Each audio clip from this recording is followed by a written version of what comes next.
Olá, boa tarde, sejam todos muito bem-vindos ao seminário ICT, Instituições Científicas, Tecnológicas e o Terceiro Setor. Um encontro voltado à discussão de instrumentos legais, normativos e estratégicos para o fortalecimento das instituições do terceiro setor, inovação, sustentabilidade e desenvolvimento social. Agradecemos a presença de todos os participantes, representantes institucionais, profissionais, acadêmicos e convidados especiais. Neste momento, convidamos para compor a mesa de honra as seguintes autoridades e convidados. O senhor professor doutor João Caldas do Lago Neto, diretor da Faculdade de Tecnologia da UFAM. Uma salva de palmas. Convido também o senhor Silvio Benedito Abib Aranha Filho, presidente da Cimasa da Amazônia. Uma salva de palmas.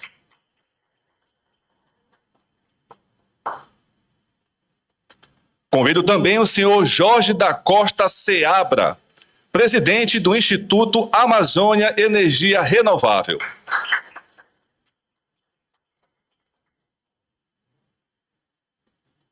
Convido o nosso palestrante deste seminário, o senhor professor Takashi Yamauchi.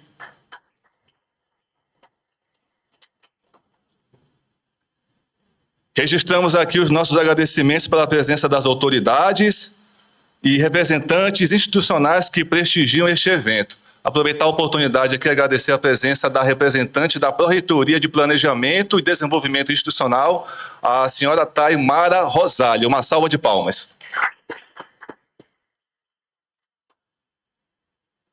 Muito bem, para darmos início a esse nosso seminário, convido neste momento o professor doutor, primeiramente, convido os convidados a comporem a mesa.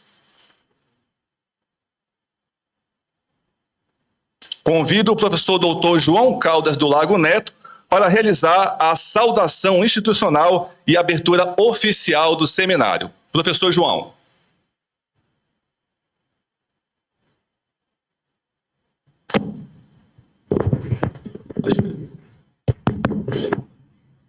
Olá, boa tarde. É um grande prazer aqui que eu recebo os convidados para esse seminário. É muito importante ter a presença das indústrias aqui dentro da faculdade, discutindo metodologias, propostas, políticas de desenvolvimento para a Amazônia, principalmente para o nosso estado, né? Nós temos um parque industrial ativo. E é sempre gratificante termos aqui. Então, peço uma salva de palmas para todos que estão presentes, presencialmente, e que nos veem através do YouTube. Agradecer a presença aqui do Jorge, que é um colega de batalha, né? Vem nessa empreitada há bastante tempo aí conosco aí. Já trazer o professor Takashi aqui para dar esse seminário importante, discutir esses temas, porque lembrar que temos, além da lei de informática, temos outras fontes de financiamento e captação de recursos também, né, professor? Vai ser explorado aqui, isso é importante, que eu agradeço a presença do representante da Pró-Reitoria de Planejamento.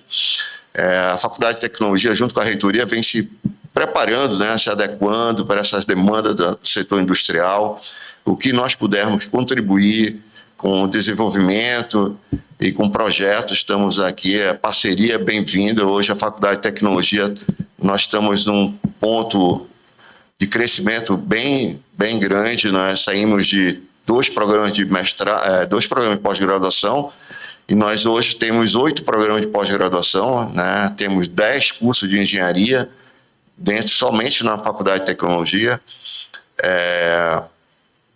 São mais de 4.000 alunos circulando diariamente aqui, e 1.200 alunos de pós-graduação. Recentemente nós tivemos a aprovação de mais um curso de doutorado na área de design, né? Então hoje a Faculdade de Tecnologia lá em conta, para o pessoal que está nos escutando aí no YouTube, temos doutorado em engenharia elétrica, materiais e design, né? E mestrado nas outras linhas de pesquisa dos 10 cursos da Faculdade de Tecnologia, Mecânica, Petróleo e Gás, Química, Produção, né, que está aqui, já Civil. Então, acho que é um leque de oportunidades que nós temos. São em torno de 180 professores hoje, 80% desse quadro com doutorado. Acho que nós precisamos nos unir com a indústria, entender qual o problema de vocês, e o que nós podemos contribuir. A missão maior da Faculdade de Tecnologia é formar recurso humano para o estado do Amazonas. Eu acho que isso contempla todo o parque industrial e estamos aqui para escutar também as colocações do professor, ver o que nós podemos ampliar. Nós não queremos aumentar a nossa base de captação de recursos, não somente através de fundos não reembolsáveis, né, do governo federal, mas o que pudermos fazer com projetos de desenvolvimento, pesquisa, desenvolvimento e inovação tecnológica com recursos da própria indústria será bem-vindo também. Acho que precisamos estreitar essa relação e nos conhecer, né? O que eu digo para o Jorge, para o Silvio aqui, que representa o Cimasa, é que a gente precisa se conhecer, né? Precisamos ter mais debates desse aqui, e eu convido o Cimasa aqui a vir periodicamente aqui conversar conosco, né? E eu vou passar a palavra para o Jorge e para o cerimonialista e para o nosso técnico Ismael, para darmos continuidade. Mas eu agradeço enormemente a presença de vocês aqui, tá? E o que a Faculdade de Tecnologia puder ajudar, contem conosco. Obrigado. Obrigado, professor João. Convido, então, o senhor Silvio Benedito para dar boas-vindas a este seminário. Silvio.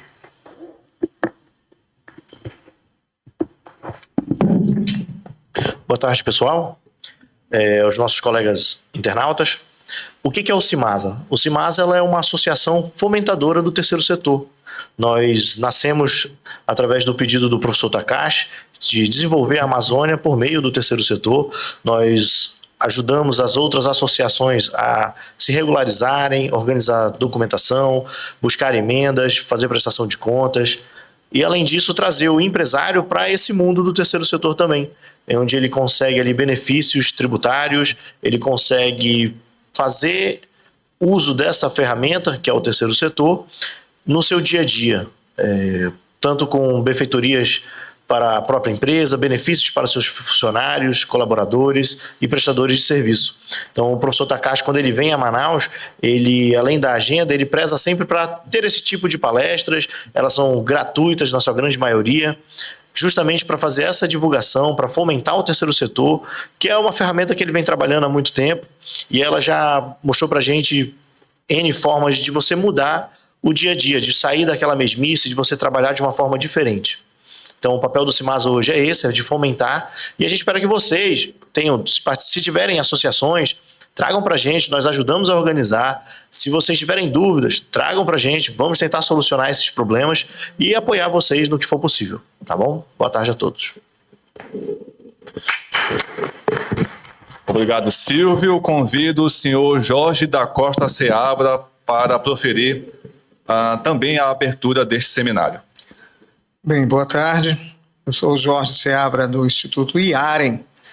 E o Instituto, ele nada mais é do que já um fruto do Cimasa, do professor Takashi, no qual nós temos a finalidade de desenvolver, né, energias. O nosso Instituto, ele é focado principalmente na questão da transição energética. Hoje, nós sabemos que a política que existe globalmente, hoje tudo envolve energia. E nós estamos dentro da Faculdade de Tecnologia, onde eu também sou doutorando na área. Eu estou lotado também na Faculdade de Tecnologia, eu estou matriculado, e isso daí serviu para que eu pudesse cada vez mais entender a dor que existe no polo industrial de Manaus, principalmente na questão energética. Hoje a tecnologia vem solucionando bastante problemas, principalmente em algumas regulações da ANEEL. Então, nós somos frutos desse trabalho que o Cimasa vem desenvolvendo e, claro, com a mente brilhante do professor Takashi, que vai explanar aí outras soluções, e nós estamos aí, junto com o professor João Caldas, na Faculdade de Tecnologia, para receber, não somente, né, da indústria, mas de todos os setores que têm no seu calcanhar o custo com essa transição energética. Então, o objetivo desse seminário é fazer com que nós possamos entender a realidade, né, de cada setor desse e fazer com que a universidade possa dar esse apoio. E, claro, nós, como instituto, e juntamente com o Cimasa, estamos aí para fazer esse tripé e ter o sucesso aqui para o nosso estado. Obrigado. Obrigado, Jorge. Passo então a palavra ao professor Takashi para dar as boas-vindas a este seminário. Professor Takashi. Com muito grata satisfação que, né, volto aqui à casa, o que puder passar de conhecimento para vocês está à disposição. Esperamos que vocês aproveitem melhor e pode ir perguntando durante a exposição, porque o assunto é meio complicado mesmo. Então, é bom estar fazendo pergunta para poder elucidar os caminhos que tem sobre o terceiro setor e nessa área tecnológica. Então, vamos ao trabalho, tá bom? Obrigado, professor Takashi. Eu solicito que o professor Takashi permaneça no palco e convido aos demais para retornar à plateia para iniciarmos, então, a palestra do professor. Obrigado. Mais uma vez, uma salva de palmas.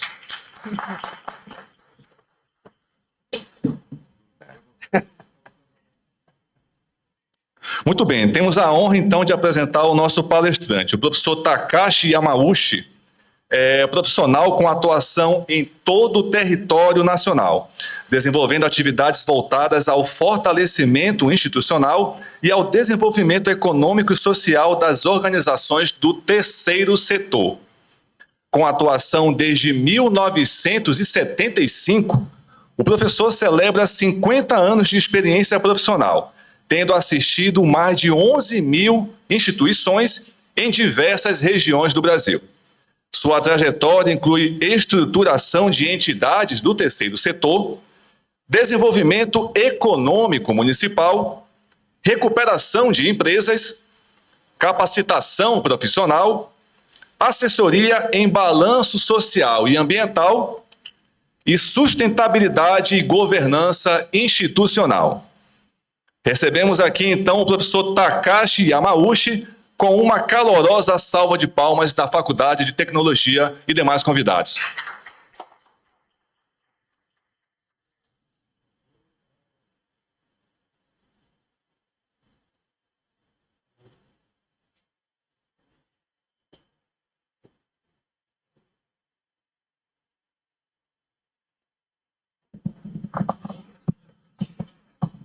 Agora foi. Vamos lá. Bom, em primeiro lugar, agradecer a todos vocês e pedir desculpa para vocês, porque não só eu tenho a cara de japonês, mas minha certidão de nascimento também é japonês. Eu sou originário do Japão, eu vim para o Brasil quando era pequeno, mas ainda tem uns costumes da linguagem ainda atrapalhando, né? Tá? Eu entrei nesse segmento justamente no mundo acadêmico. Eu fui fazer o curso de arquitetura que tinha passado em um concurso de desenho. Quando foi escolhido como o melhor trabalho, isso lá no ginásio, no processo, meu professor de desenho era um arquiteto japonês também, né? E como esse arquiteto era filhinho de papai, então tinha uma coleção de livros de arquitetura no mundo inteiro, eu acabei fazendo com que, além de estar trabalhando com desenhista dentro do escritório, comecei a devorar os livros. Em pouco tempo eu tinha lido todos os livros de todos os arquitetos do mundo inteiro. Então eu sabia de cor salteado, né, o que cada um deles fazia no processo. Aí quando eu fui fazer o curso de arquitetura, eu já fui com a ideia, o que eu estava querendo profissionalmente. Aí a minha desgraça, né? Passa semestre, umas matérias que não servem para nada, né? Aí, um dia eu cheguei para o professor de projeto e falei, professor, por que você não dá tais aulas? Ele falou, Takashi, e eu recebo isso do coordenador do curso. Se não obedecer essa grade, estou mandando embora. Eu falei, tá bom. Aí fui falar com o coordenador do curso. Aí o coordenador do curso falou, quem manda para mim esse negócio é o reitor. Se eu não seguir isso aqui, manda embora. Aí fui falar com o reitor. Aí o reitor falou assim, não, quem manda para mim isso aqui é o ministro Jarbas Passarinho, regime militar. Ou você faz esse negócio, ou a faculdade vai para o saco. Bom, podia ser a pingueirinha, né? Aí eu perguntei, porque naquela época, na década de 70, se você tivesse um grupo de estudantes reunido, era subversivo. Vocês não têm noção do que é, tá? Então, um bando de estudantes já viu, né? Então, eu fui pedir autorização para o reitor perguntou para mim assim, quanto vai me custar? Eu falei, nada, só quero autorização só para a gente não ir preso, pô, só isso, né? Eu falei, então tá, pode fazer, né? E aí, como lá dentro tinha um curso de Direito, tinha um coordenador do curso de Direito, fui pedir ajuda a ele, como fazer o documento, como fazer o estatuto, eu não tinha noção sobre isso. Aí o coordenador do curso de Direito falou, não, pode deixar, isso aí é tranquilo, eu faço para vocês, não sei o que, tá bom. Passa 1 mês, 2 meses, 3 meses, 4 meses, e o cara fugia de mim no corredor. Quando ele me via no corredor, ele tinha entrado numa sala qualquer, e estava com vergonha de encontrar comigo, porque não tinha feito o trabalho, né? Naquela época eu tinha facilidade de escrever carta, então eu estava fazendo correspondência com vários lugares no mundo inteiro. Então, eu estava correspondendo com as universidades americanas, francesa, alemã, japonesa, holandesa, canadense. E como eu estava trocando essas correspondências, eu pedi para cada um deles mandarem para mim alguma coisa, que fosse alguma coisa coincidente a isso. E aí comecei a receber uma enxurrada de modelos de estatutos que essas faculdades estavam adotando. Então, simplesmente, como não tinha ninguém de referência no Brasil, eu tive que fazer o documento, registrar e acabou, né? Bom, aí foi a primeira experiência. Aí, naquela primeira semestre de aula, um dos projetos que estava na lista dos projetos a ser feito era um conjunto habitacional. Então, em vez de fazer um conjunto habitacional bonitinho, coloridinho, tal, para tirar nota, nós fomos atrás na prefeitura no interior de São Paulo, se precisava fazer algum conjunto habitacional, o prefeito falou, não, eu tenho necessidade sim, eu tenho tal terreno à disposição. Então, nós pegamos a área do terreno e começamos a desenvolver um projeto para valer. Não um projeto de trabalho de escola, simplesmente. Aí, por surpresa, o que aconteceu, né? Muitos dos alunos, colegas nossos que estavam estudando, mesmo os professores, não conheciam materiais de construção. Não é possível, não sabiam realmente. Aí comecei a escrever carta para as empresas. Comecei a combinar com as empresas, nos patrocinar, para que levasse o grupo de estudantes e professores para uma fábrica qualquer de material, que nos ensinasse como aplicar o material. Então, fizemos um trabalho com a Pirelli, que é fio, né, com o pessoal da Hansen, que é tubulação de água de PVC, com a empresa de louça sanitária, assim por diante. Começamos a fazer todo sábado uma caravana técnica. Todo sábado. Então, em vez de turma ir na faculdade para ter aulas aos sábados tinha caravana técnica. E com isso a gente visitava as fábricas, eles patrocinavam a gente, e com isso estava fazendo com que a gente pudesse pagar o custo de alugar um espaço físico, e os alunos que estavam trabalhando para fazer um trabalho de escola, tá? Na verdade estava sendo um projeto de extensão comunitária. Uma vez pronto o projeto, nós fizemos uma cerimônia de entrega desse projeto na universidade. Aí veio o prefeito da cidade, veio o vereador, um monte de gente, e começa a agradecer ao reitor da faculdade em relação ao projeto. O reitor estava do meu lado, encafifado, não sabia o que estava acontecendo. Ele me cutuca para mim e fala assim, japonês, o que você está dando para ele? O que você prometeu dar para ele aí, né? Estava preocupado, né? Mas não, fica quieto aí. Aí, no fim, quando explicamos o projeto, nós fizemos a doação desse projeto da prefeitura. Isso eu fiz em 75. A Lei de Diretrizes de Base da Educação, a 93/94 de 96, portanto, 21 anos depois, a lei obriga que faça pesquisa e extensão comunitária. 21 anos depois. E até hoje não se fazem como deve ser feito. Então, naquela época lá, sem querer, comecei a conhecer essa ferramenta chamada associação no processo. Porque graças a essa associação, que as empresas nos patrocinavam, com isso a gente tinha portas abertas e tinha facilidade de diálogo com os órgãos públicos no processo. Então, sem querer, acabei ingressando nesse segmento chamado terceiro setor. E ao longo do tempo profissional no processo, eu acabei cruzando com várias linhas de atividade. E uma das linhas de atividade que coincidiu foi quando o Brasil fez acordo com os alemães na compra da usina atômica brasileira. Então, na compra da usina atômica brasileira, veio um pacote de trabalho para que pudesse orientar os municípios da região do sul de Minas, Rio de Janeiro, uma parte de São Paulo, onde estava instalado as Angra 1, 2 e 3 no processo, fosse estruturados os municípios para desenvolver os municípios. Nesse programa de desenvolvimento, a ferramenta foi exatamente isso, associações, terceiro setor. E aí comecei a conhecer o que era usado esse mecanismo em outros países. Então, você pegar uma Alemanha destruída na guerra, nem governo tinha acabado com a guerra total, como é que reconstruíram aquilo? Na Itália, na França, a mesma coisa. Em todas essas localidades no processo, o mecanismo de desenvolvimento foi exatamente isso, participação da comunidade local em forma de uma associação para desenvolvimento disso. Então, com isso, o assunto chamado associações começou a fazer parte do meu métier do dia a dia desse mecanismo. E aí eu tive uma outra surpresa, né? Onde deveria estudar isso? Nos cursos de Direito, Administração, Economia, Contabilidade, e não havia abordagem desse assunto. Até hoje ainda não tem. Então, com isso, o que aconteceu, né?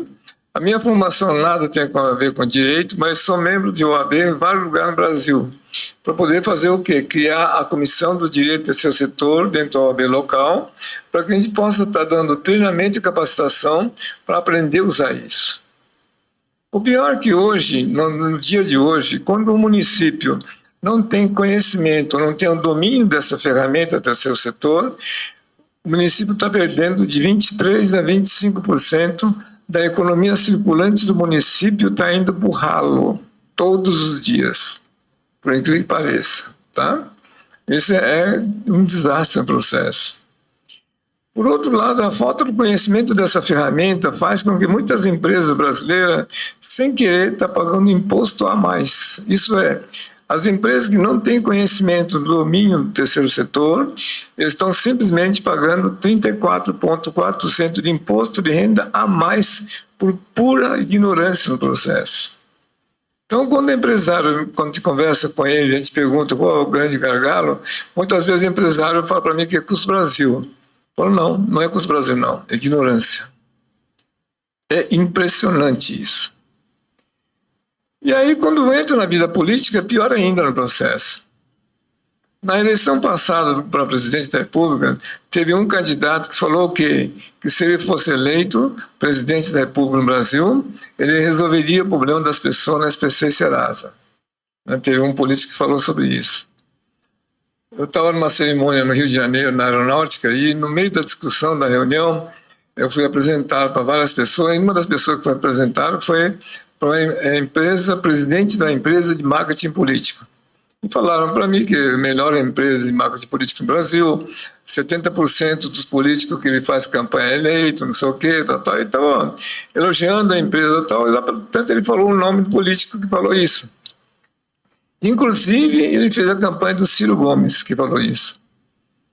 Aí, botei o dedo no nariz dele, você que ferrou ele? Eu não conhecia ele, nem nada. Aí o meu colega que estava do lado ficou meio horrorizado. Eu falei, mas você está falando isso? Não, aí perguntei para o presidente da empresa, quando o político falou aquilo, o que você achou, né, já que você tem uma equipe muito boa na área de marketing político, o que você achou? Aí ele falou para mim o seguinte, esses políticos ficam vomitando as coisas na campanha, um monte de coisa, e depois a gente tem que ficar por trás, remediando os procedimentos, um monte de coisa, começou a justificar. Aí eu falei para ele, agora você acabou de confirmar que ferrou o homem, foi você. Porque se você fosse tão bom, a sua equipe tão bom, Pegasse no Google da vida, no celular, e colocasse essa palavra que ele falou, você ia encontrar um negócio chamado Resolução Banco Central Brasileiro 3.109 de 2003. Olha só. Nós estamos falando de uma resolução do Bacen, tá? Bacen, Banco Central do Brasil, 3.109 de 2003. Há 23 anos. Falou o quê? Todos os bancos instalados no seu município é obrigado a destinar 2% do depósito à vista do banco para uma associação de crédito para financiar pessoas que não têm conta bancária, que estejam com problema no SPC, Serasa, e para gerar emprego e renda no seu município. Obrigado. Uma associação de crédito. Quem que inventou esse negócio? Isso aqui não é nenhuma lei brasileira. A resolução do Banco Central está obedecendo um acordo internacional chamado Carta do Equador em 2002. Isso é, o cara que inventou isso ganhou o Prêmio Nobel da Paz. É um economista de Bangladesh chamado Mohamed Yunus. E ele fez isso, praticou em Bangladesh, depois foi levado para os Estados Unidos, ele fez nos Estados Unidos também. Aí o Bill Clinton assumiu um compromisso com ele, que se ele virasse presidente dos Estados Unidos, levaria essa história para a ONU. E assim ele fez. E virou uma resolução da ONU. Todos os países em desenvolvimento é obrigado a fazer isso. E aí? Aqui em Manaus, por exemplo, quando a gente começou a falar isso no processo, o pessoal daqui falava assim, os bancos daqui falavam para mim assim, Takari, mas nós já fazemos ação social, o nosso dinheiro é aplicado na favela da Rocinha, no Rio de Janeiro, na favela de Paraisópolis, em São Paulo, um monte de coisa, e nada aqui. É esse negócio? É isso?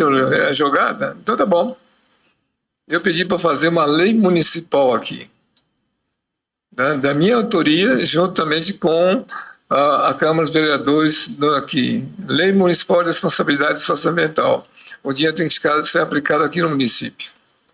Foi aprovado. Cadê as entidades para receber isso? Quem sabe operar com isso? Não sabem. E aí vai. Isso é um dos dinheiros. O governo, ao longo do tempo, sabendo que o governo não dá conta no processo, ela foi criando outros tipos de artifícios no processo, fazendo com que a empresa fosse estimulada a aplicar recursos em educação, pesquisa, tecnologia, meio ambiente, em outras atividades no processo. E o governo foi criando uma série de linhas de processo. Uma das linhas é chamada incentivo fiscal e a outra é renúncia fiscal. Incentivo fiscal, todo mundo conhece, que é sobre imposto a pagar. Então tem sobre a lei do bem, você tem a área de informática, você tem para idoso, para criança e adolescente, para esporte, cultura, assim por diante, né? Mas o mais importante é a lei sobre a renúncia fiscal, que é muito maior que isso, que o pessoal não está sabendo utilizar isso. Então o governo federal fez o seguinte, Lei Federal 9.249 de 95, artigo 13, parágrafo 2º, tem o inciso 1, o 2 e o 3. Letra 1, aqui todo mundo conhece, que é a lei de incentivo à cultura, aqui é a lei de incentivo, tá? Incentivo da cultura. Essa legislação está sendo muito mal usada, sempre foi, continua sendo mal usada. Na verdade, essa legislação não é para bancar artista ou algum filme, coisa parecida. Ela foi feita para fazer preservação do patrimônio artístico, histórico, natural e paisagístico. Ninguém falou para poder bancar algum show, coisa parecida. Depois que fizeram remenda sobre isso, né? Então, aqui, por exemplo, em Manaus, quantos prédios estão caindo nos pedaços, um monte de coisa, que todos eles poderiam estar sendo beneficiados com isso. Cadê? Não está acontecendo isso, né? Agora, o mais importante, começa com o inciso 2. Ela fala que as empresas podem destinar 1,5% do lucro operacional antes das deduções para ensino e pesquisa. Isso é, se você tem um produto, você tem uma empresa, precisa desenvolver pesquisa, um monte de coisa, em vez de ser o custo da empresa, se essa atividade aqui for tendo apoio atrás disso, a academia no processo aqui, tá? Então, ela é assunto de pesquisa e teria recurso para isso, que o governo federal está abrindo mão de receber do imposto. Isso é, na hora de calcular o imposto de renda, a base de cálculo dela, ela está falando que pode tirar 1,5 para poder fazer isso. E reduziria a base de cálculo do imposto das empresas. Quem está fazendo isso? Ninguém. Bom, no inciso 3, ela me fala que mais 2%, também do lucro operacional das empresas, pode ser destinado para beneficiar o trabalhador da empresa doadora, seus dependentes e a comunidade onde atuarem. Então, 3,5% do lucro operacional das empresas, antes de fazer dedutibilidade do imposto no processo, pode ficar na sociedade civil local no processo. Com essa história aqui, a empresa que utilizar esses dois sistemas aqui, ele vai pagar menos 34% de imposto de renda e contribuição social sobre o lucro líquido. E as empresas não estão fazendo isso. Estão literalmente pagando imposto à toa no processo. Como essa história aqui não é uma história que não é de hoje, é de antigamente, eu comecei a comentar com o pessoal da Federação das Indústrias que havia necessidade de levar o assunto para que o assunto fosse tratado com mais seriedade no processo. Quando comecei a fazer isso, o que houve? Houve um movimento da própria Conselho de Contabilidade do Estado de Amazonas contra mim, e o presidente começou a falar para os empresários: não escuta os japoneses que vocês vão presos. O cara começou a fazer propaganda desse jeito. Bom, o que restou para mim? Simplesmente eu pedi uma reunião via Federação das Indústrias que chamasse as empresas com seus respectivos contadores, que eu explicar a situação. A Federação aceitou, encheu o auditório no processo e comecei a explicar o que é a lei de incentivo e o que é de renúncia fiscal. Mas não só fiz isso, eu pedi para o delegado da Receita Federal do Estado do Amazonas que fosse ao evento. E aí, depois da exposição, eu chamei o delegado. Aí o delegado sobe no palco e fala: vocês me conhecem, delegado da Receita Federal, eu tenho acesso a todos os impostos de renda de vocês, pessoa física e jurídica. Então, atendendo ao pedido da Caixa, eu vou fazer o seguinte: eu vou apagar o nome de algumas empresas aqui, vou mostrar para vocês o que é que vocês fizeram de declaração. Eu fiz em 2010. Aí ele falou: 2009 está fechado, então vamos pegar algumas empresas. Começou a mostrar. Aí mostrava assim: essa empresa aqui, o imposto de renda dela, o resumo dela deu isso. Está vendo a lei que o japonês falou aqui? No formulário? Vocês deixaram branco. Aí foi levando. Está vendo essa empresa? Uma empresa grande, multinacional, também deixaram em branco. Aí foi levantando, foi mostrando. Quando chegou na 7ª empresa, ele falou assim: agora vamos fazer uma brincadeira. Dividiu a tela em dois e falou: essa aqui é a declaração que o cara fez. Agora vamos ver o que acontece se eu colocar o cursor nessa lei. Ele põe o cursor e faz Enter. O cálculo do imposto muda completamente. E aquela empresa, no ano de 2009, tinha pago 34% de imposto de renda a mais. Ele falou assim: agora vamos ver quanto que deu isso só das empresas da Zona Franca de Manaus, só. Em 2009, as empresas nesse processo aqui pagaram 2.800 bilhões de tributo a mais. Então ele fala assim: eu, em nome do governo, tenho que agradecer a colaboração de todos vocês. Muito obrigado. Eu não posso ficar falando mais. Boa noite. Bom, simplesmente eu tive que comer o rabo do presidente do Conselho de Contabilidade. Então, se você que devia estar fazendo isso, você ficou fazendo minha caveira e você não fez nada disso. Agora, se você fosse meu contador, a primeira providência que eu ia fazer: caçar o seu CRC. Segundo, eu ia calcular quanto de prejuízo que eu levei e eu queria compensação. Bom, acabei virando inimigo número 1 dos contadores, né? É isso.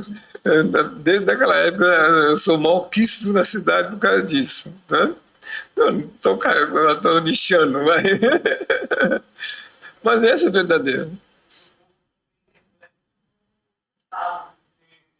Não, não, ao contrário.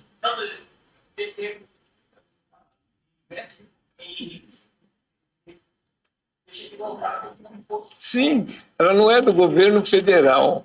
Esse dinheiro do governo federal fica no município e no estado. Então o estado e o município vai ganhar com isso também. Entendeu bem? Então a renúncia fiscal é do governo federal. Não só isso, toda a área, quando está falando de tecnologia no processo, o governo ao longo do tempo vem sinalizando um monte de coisa sobre isso. Eu só não leio. No máximo que lê é a lei de informática, a lei do bem, e fica por isso mesmo e acabou. A primeira grande jornada sobre tecnologia saiu através de uma legislação de um presidente meio doidão que chamava o carro nosso de carroça, tal, andava de jet ski, né? Fernando Collor de Mello, lembra? Década de 90. Ele foi o primeiro cara que fez a preocupação sobre isso e obrigou, olha só, obrigou em todo o estado brasileiro montasse uma associação chamada Softex. O objetivo era fazer com que estimulasse as empresas de software e de equipamento, redes, um monte de coisa, para que conversassem entre eles para reduzir o custo operacional para aplicar nas atividades. Porque não tem nenhuma atividade hoje, comercial ou de lazer, o que for, sem usar um negócio chamado computador, não é isso? Para isso precisa de computador, software, programa, um monte de coisa, não é isso? Então o Collor, naquela época, fez com que fizesse uma associação e que, através dessa associação, toda a importação de equipamento de última geração, computador, um monte de coisa, não tivesse a taxa de importação. Porra, caramba! 70% a menos no custo. Obrigou todo o Estado brasileiro a fazer isso. O presidente da Softex daqui de Amazonas, eu tive 3 vezes com ele. Na última, eu mandei para aquele lugar. Ele confundiu com sindicalismo e não fez nada. E no Brasil inteiro está acontecendo isso. Poucos Softex no Brasil que deram bons resultados, uma de Pernambuco, que virou o maior polo de informática, né, entre Campina Grande, né, e Recife no processo. Outro polo, Santa Catarina, que pegou Joinville e Blumenau no processo. E o outro polo é o pessoal do Rio Grande do Sul. Então, esses 3 estados entenderam o que é o Softex. Mas não só com isso no Softex na década de 90. Então, em 2007, o governo lançou a primeira versão de uma lei chamada ICT, Incentiva a Ciência, Tecnologia e Inovação Social. Como havia muita coisa nublado nesse processo, em 2016, saiu a última versão do ICT. Está valendo hoje. O governo está estimulando, use esse processo. Né? Além disso, fez uma série de outras leis que foram feitas para o setor automobilístico, por exemplo, e não usaram nada. Em 2018, né? 2018 até o ano de 2025, até o ano passado, tinha um projeto chamado o quê? Rota 2030. O que é a Rota 2030? É uma legislação no qual todas as empresas importadoras de moto, carro, caminhão, o que for, ferramenta, acessório do processo, né, importando os produtos aqui no Brasil, e que teria que pagar 70% de imposto sobre essa importação, o governo tirou a taxa de importação. Desde que, de todo veículo que eles fizessem moto que fosse vendido no Brasil, 2% da venda do produto deveria ir para o Cefundo. O objetivo de quê? Financiar e ajudar as empresas de autopeça brasileira. Isso porque o Brasil é um dos poucos países no mundo que monta carro de todo mundo e não tem nenhum carro brasileiro. Todas as tentativas de fazer o carro brasileiro só polo. Me explica para mim como é que um país chamado China, que há 40 anos atrás não tinha um puto numa indústria de carro, hoje tem 128 indústrias, dando olé no mundo inteiro. Explica isso. E nós montamos carro de todo tipo de marca, mas não tem um carro brasileiro. Não só isso, o que aconteceu? O mundo inteiro começou a entender que se não tivesse um negócio chamado tecnologia, não vamos para frente. Só para ter uma ideia, a cópia da Lei Brasileira do ICT de 2007 aqui, por incrível que pareça, teve uma origem. A origem chama o quê? China. Não sei se você tem acompanhado últimas reportagens que a Globo andou fazendo em algumas cidades chinesas, mostrando a tecnologia que está acontecendo. Vocês não têm noção do que é isso. É uma coisa assustadora o processo. Não só assustadora, o que aconteceu mirou no exemplo das legislações da Alemanha pós-guerra. Então, um país comunista, tá? Bem entendido, o terceiro setor na China já chegou a 23% da economia do PIB chinês. Nós estamos no Brasil com 4,7%. Então, eu tenho uma noção da vergonha, né? Tá? Não só isso, um dos passos importantes é o que é, tá? É educação. Então, no mundo inteiro, sabe, que para você ir para o primeiro mundo, precisa investir muitas horas de aula no processo. Todos os países, para poder chegar no primeiro mundo, investiram a média de 6 a 8 horas aula dia. 6 a 8 horas aula dia. A média brasileira é 2 horas e meia. Ou nós temos um gênio, ou nós estamos saindo com um bando incompetente. Então, com isso, a diferença é extremamente grande no processo. Por isso que o governo está falando aqui, ó, uma parte do imposto de renda da empresa, em vez de você pagar para mim, você pode deixar aí na sua cidade para investir em educação e pesquisa. Está falando, siga o caminho da educação e pesquisa. Ainda fala o seguinte, além disso, esse setor de educação tem que estar registrado no MEC. Tem que ter um pesquisador, tá? Pô, que mais que você quer de caminho? Deu bem? Você não tem dinheiro. O que o governo está falando? Se você montar um ICT aqui, você pode destinar esse 1,5% do seu lucro operacional da empresa e, caso contrário, falta dinheiro, você pode ter acesso a fundo de amparo à pesquisa do seu estado. Além disso, se eu tenho um ICT aqui dentro, eu posso lançar cotas de participação para quem quer investir no setor. Que mais? Então, essa última versão do processo é exatamente isso aqui, tá?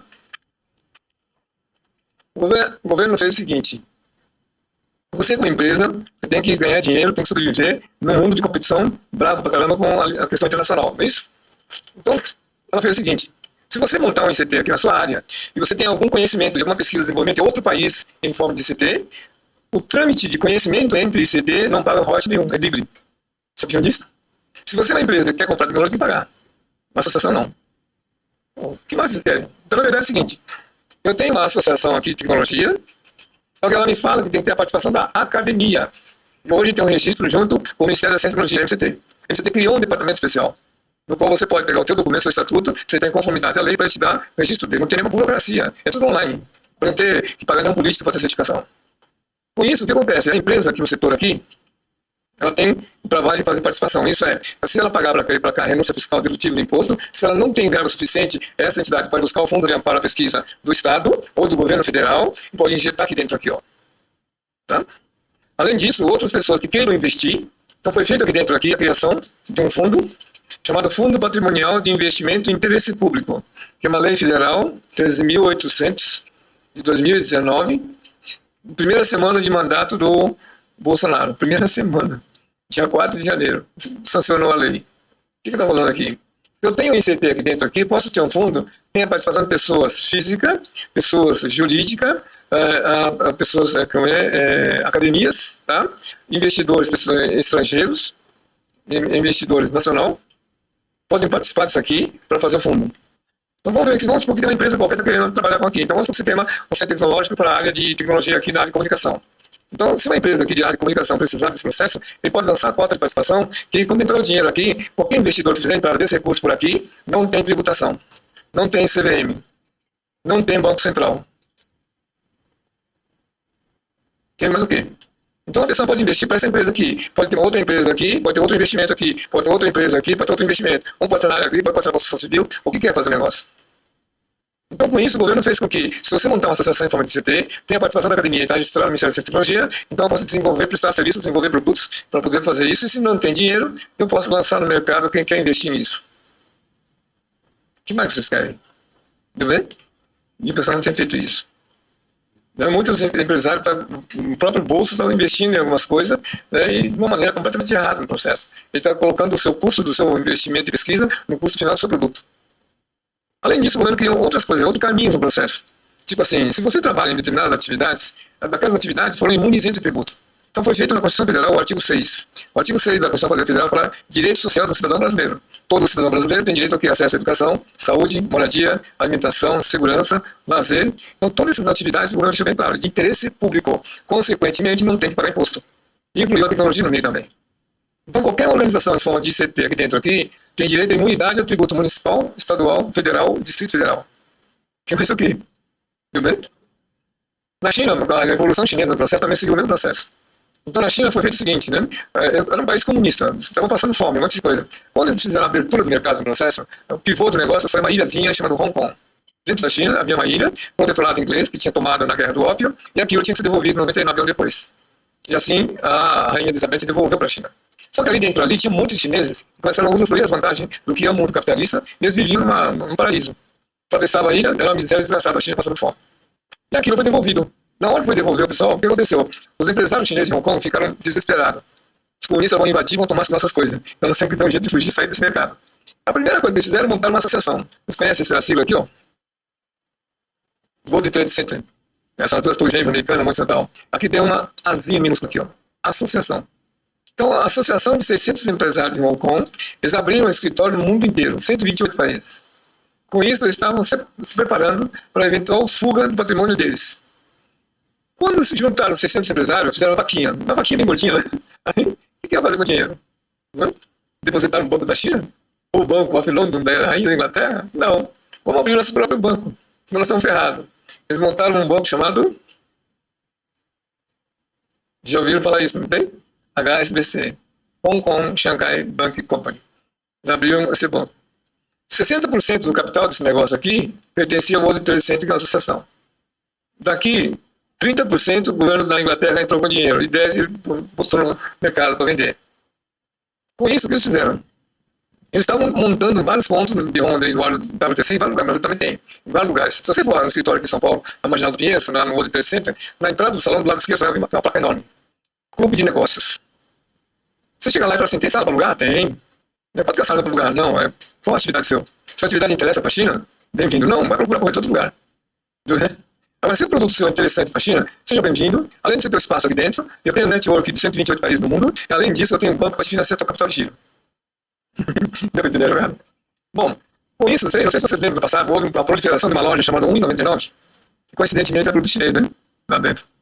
Você imagina o seguinte, assim, ó, o produto chinês não precisa vender no Brasil, um brinquedo, vai. O que a lei me obriga? Você vai ter que passar pelo teste de metro, não é isso? Quanto esse custo dessa certificação? 100, 200 mil reais, é por aí, deu bem? Para o chinês, fala assim, como é que é o negócio? Quanto você em dólares? O primeiro ponto aí está resolvido, o problema, pode certificar. Você pode olhar que todos os produtos que eram vendidos nessa loja 1,99, chineses, estão todos certificados. Tinha nenhum produto sem certificação. E começaram a dominar o que é isso no mundo. Então, com isso, o que aconteceu? A ideia do produto chinês, vagabundo, xing-ling, não sei, lembra? Todo mundo fala como é. Começou hoje, quase ninguém fala mais nada, né? Não é isso? Ao contrário, tem país proibindo a entrada de produtos chineses que a ameaça é tão grande que senão está ferrado, né? Dito americano, não é isso? Então, com isso, o que aconteceu? Eles basearam em todo o centro tecnológico do processo. Só que ainda tinha uma entrave, chamada Hong Kong. E qualquer cara podia invadir Hong Kong. Mas se ele invadisse naquele momento, já tinha montado o World Trade Center, já tinha montado o banco aqui, ele pulverizaria a capital dele em 128 países. Então, ele daria tempo do exército chinês querer bloquear ele. Entendeu? Apertar o botão, subiu. Então é a paranoia do processo que a sede do Hong Kong, HSBC Bank lá em Hong Kong, na China, foi projetado para ser desmontado em 72 horas, colocar num barco, no container do barco e fugir. Sabia disso? O prédio inteiro foi projetado para isso. 72 horas desmontariam o prédio inteiro, botaram no container e pau, tchau, embora pro mundo. Era a paranoia do processo. Mas não era só isso. Eles eram chineses também. Eu não posso largar o meu patrício, um lado passando fome e o outro indo bem. Então o grupo do World Trade Center aqui sentou com o governo chinês comunista e falou, vamos fazer um acordo. Se você invadir Hong Kong de qualquer jeito, o mundo inteiro está de olho e a imprensa no mundo inteiro vai descer para vocês, não é isso? Então vamos fazer uma conta de achego. Eu ajudo vocês a se envolver a China e você também não me manda militar nenhum tomar conta de Hong Kong. Eu vou dar o nome de 3 pessoas que nós vamos escolher no Hong Kong e submetemos a sua apreciação que você politicamente escolha qual desses 3 vai ser o governador, tá bom? E aí não atrapalha nada da questão política, não é isso?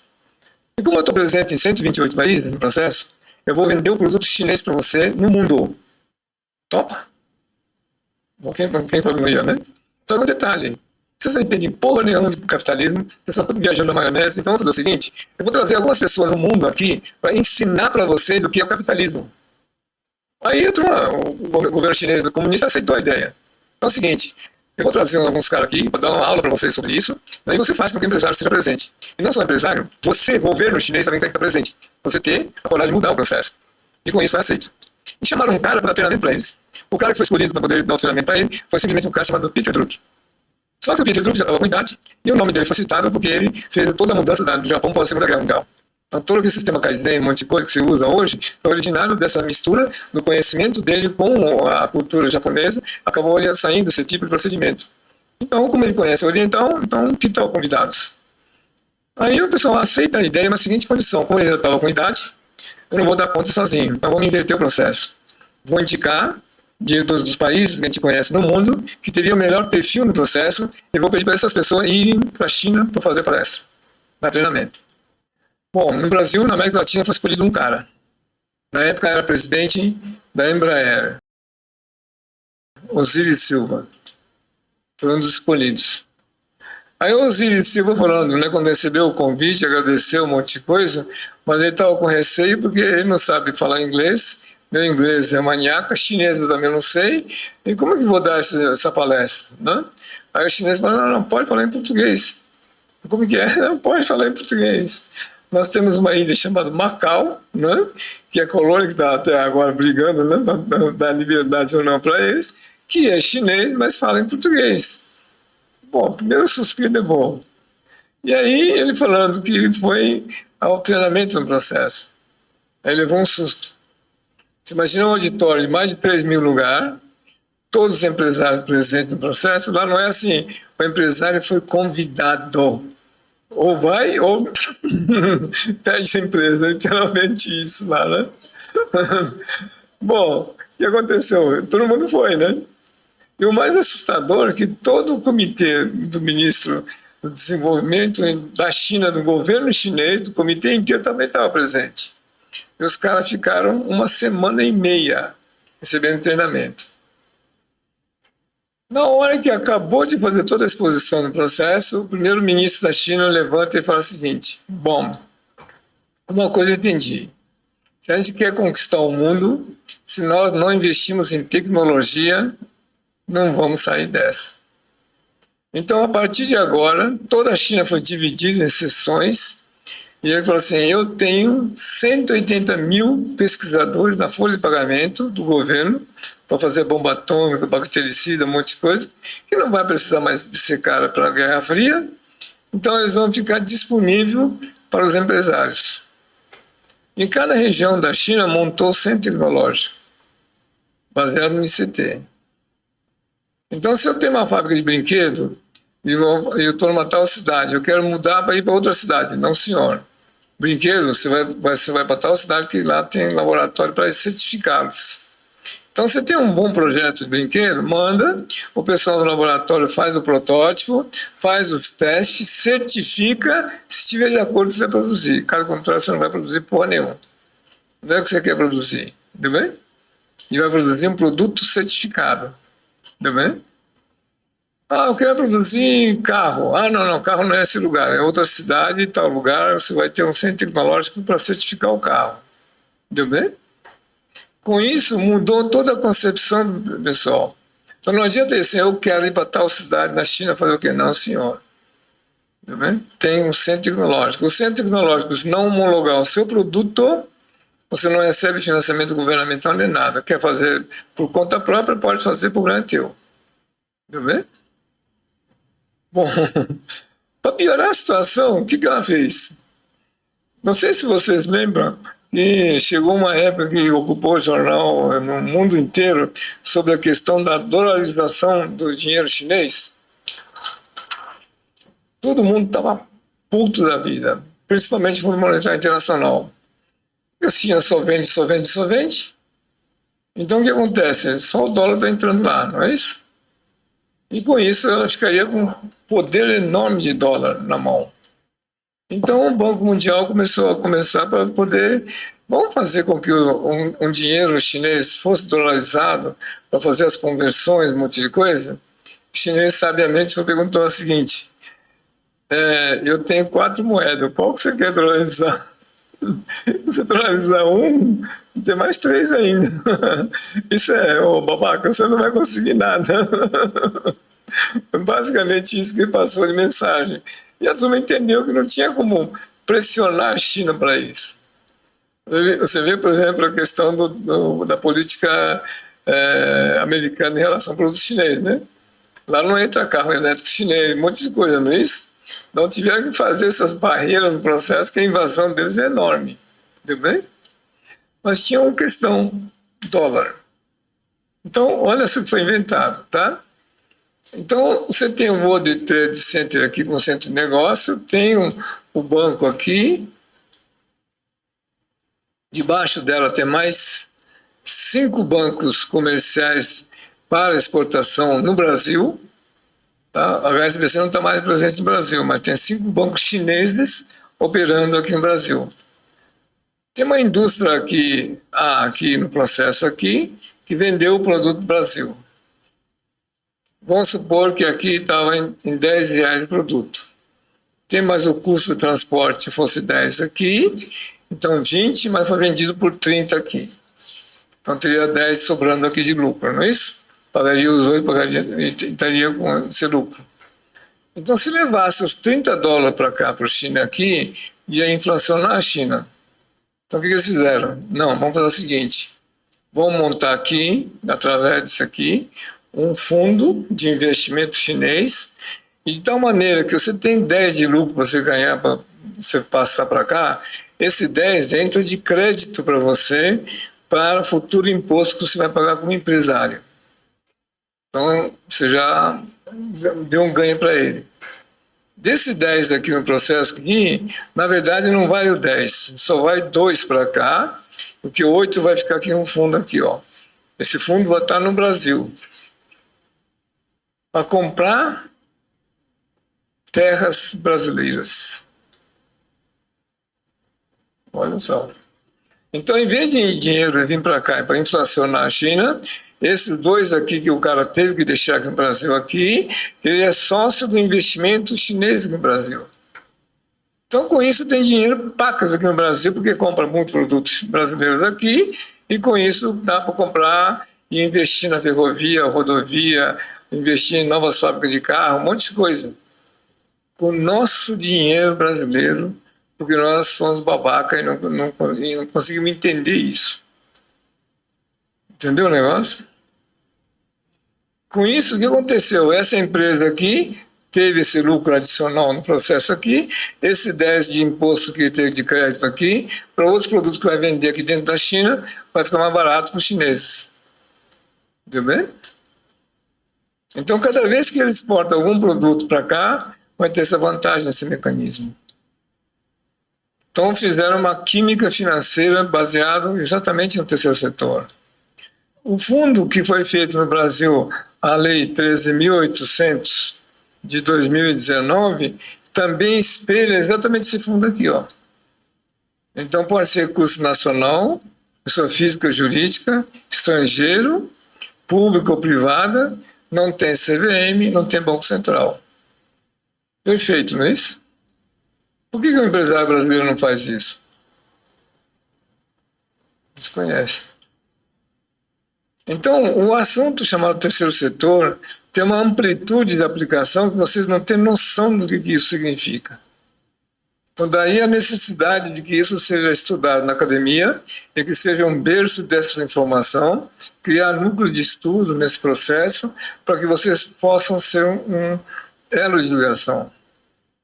Só para ter uma noção, vocês sabiam que vocês foram contemplados com um negócio chamado conversão da dívida externa a favor da Amazônia Legal? Resolução Bacen, Banco Central, 1840, de 91. 91. Por que 91? Em 92 teve a Eco 92. Então, como houve a Eco 92 e o trabalho da Eco 92 começou em 90 no processo, os banqueiros que estavam com dinheiro aplicado no Brasil, vendo que eles podiam levar uma porrada dos brasileiros, fizeram o seguinte, ó, nós que investimos no Brasil e que vocês estão devendo para nós podemos abrir mão de uma parte desse dinheiro e transformar isso numa conversão a favor da Amazônia Legal. Por que motivo? Quem tem terra aqui na Amazônia só pode usar 20%, não é isso? 80% tem que manter. Enquanto que no Sul é o contrário, usa 80% e não deixa os 20%, né? Não é isso? No Nordeste é 50-50. Então, como vocês vão ser prejudicados no processo, então o governo está falando o seguinte, os bancos internacionais estão falando, eu vou perdoar essa dívida e vocês montem um fundo para que possa beneficiar o pessoal para isso. Desde 2000 e foi em 91, nenhum centavo foi usado. E o pessoal falou, que esses caras não querem dinheiro? Tudo bem? Então, o que está acontecendo no Brasil sobre isso? Uma série de situações de leis que foram criadas não foram feitas pelos nossos administradores, legisladores no Brasil. São acordos internacionais. Então, são acordos que foram feitos no mundo inteiro de tal maneira que pudesse ajudar o Brasil. Então, a conversão da dívida externa brasileira, nós estamos falando de alguns trilhões. Não se usou nada, nenhum centavo. Aliás, algumas tentativas que fizeram, saiu o escândalo que você saiu na imprensa aqui. Você lembra da Fundação Amazônia Legal? O dia que tivemos que devolver? Por quê? Em vez de investir no resultado para a sociedade civil, estava completando salário de empregados lá. Não foi? E aí, quem pagou essa conta? Fica quieto, né? Alguém pagou, não é isso? Assim como nós temos um monte de atividades hoje que nós sabemos que está sendo feito com a empresa e o governo está falando, não, isso não é para fazer empresa, é sem interesse social. Um deles, alimento. Alimento é uma emenda constitucional número 64 de 2010, falando que tudo que foi alimento, cadeia de alimento, é interesse público. Consequentemente, tem imunidade tributária. Hoje, nós estamos pagando no efeito cascata de tributo, desde adubo, equipamento, produção, beneficiamento, um monte de coisa, nós estamos pagando 76% de tributo efeito cascata. 76%. Era para ser zero. Uma outra coisa que foi inserido em 2015, porque o Brasil tem uma extensão territorial muito grande, precisa de logística, transporte, não é isso? Principalmente aqui no caso de vocês, não é isso? Então, para não prejudicar isso, foi feita uma outra emenda constitucional em 2015, a emenda número 90, que foi incluído o quê? Transporte como interesse público. Então, toda atividade de transporte, combustível, um monte de coisa no processo, para vocês não pagarem alto custo operacional no processo, poderia ser uma associação para ter imunidade tributária. Por que não estão fazendo nada? Reclamam que o Brasil é caro, custa caro? Aqui, por exemplo, em Manaus, nós tivemos uma briga homérica com o transporte coletivo. O assunto foi parar na Defensoria Pública. Assustou tanto a Defensoria Pública, foi pedido da Defensoria Pública, pedido. Olha, não mexe nisso, por favor, porque senão... Hoje, a negligência no processo está sendo pago através de vocês. O transporte coletivo hoje, grande parte do valor do transporte é subsidiado pelo município. Então o município está pegando dinheiro de educação, saúde, moradia, um monte de coisa, e está ajudando os empresários de transporte coletivo, de embarcações e outras coisas. Para que isso? Se o efeito cascata de tributo no transporte coletivo é 47%. Se você aplicar o terceiro setor dentro do transporte coletivo, além de não pagar os 47% de imposto, o custo operacional dele seria 30% a menos. Então o dinheiro da passagem dá e sobra. Não precisa de subsídio municipal. Aí vai. Então vocês não têm noção do que isso representa no processo.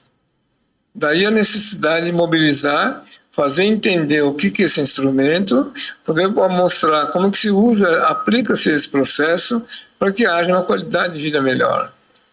E todos nós estamos fazendo essa capa. Só para ter uma ideia, por exemplo, no setor de educação, que é o caso de vocês. Você sabia que existe um decreto federal que fala o seguinte: compromisso de todos pela educação básica. Olha só. O governo está falando o seguinte: olha, não vou dar conta. Então, a sociedade civil, pessoa física e jurídica, me ajude para o desenvolvimento da educação básica. Em cada escola pública no processo, não existe uma associação de pais e professores? Foi feito aquilo para quê? Para a caixa 2 da diretora? É isso? Se você vê a norma de contabilidade, tem um negócio chamado balanço social e ambiental. Qual é a empresa que está fazendo aqui isso? Porque se for aplicar o balanço socioambiental, tem 3 lugares no balanço que tem que demonstrar onde a empresa está aplicando no investimento na educação dos seus funcionários, dos seus dependentes e da comunidade onde ela atuar. Tem nos 3 níveis. Fora educação ambiental. Por que não está sendo feito isso? Então, quando começa a questionar sobre isso e começa a verificar a falha do processo por não conhecer o terceiro setor, a gente entra no estado de desespero, que a gente chama. Então, há uma necessidade de criar essa corrente de entendimento para que haja interesse do pessoal, ou pelo menos uma alerta geral que existe essa ferramenta para que as pessoas possam, né, com o tempo, poder aprender a utilizar isso.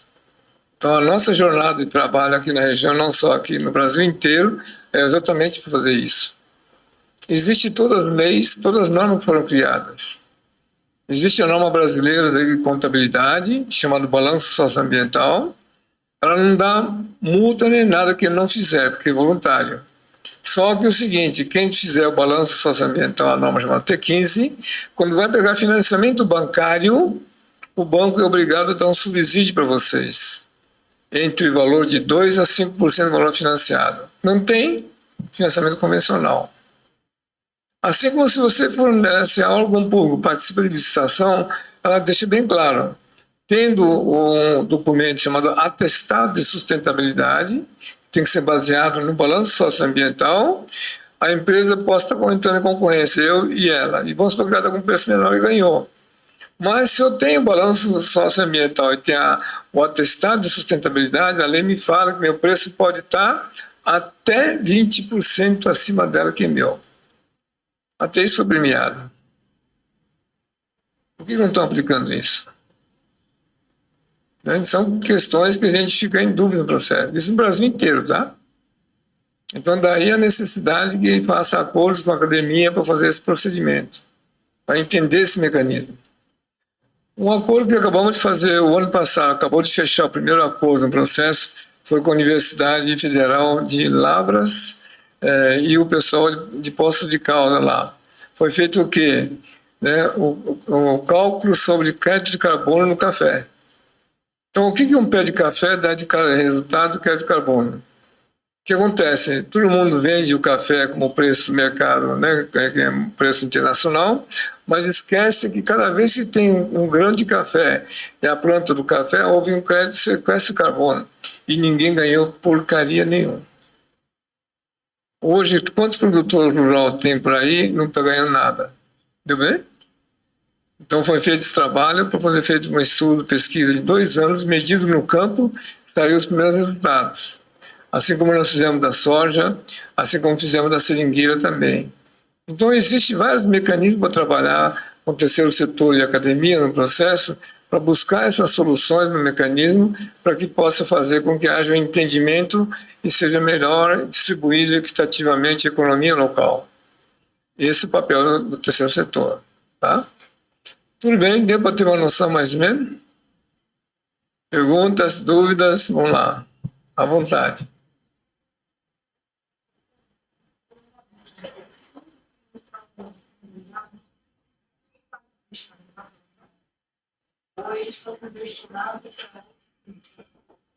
O da Rota 2030 ficou na mão da Justiça. Por quê?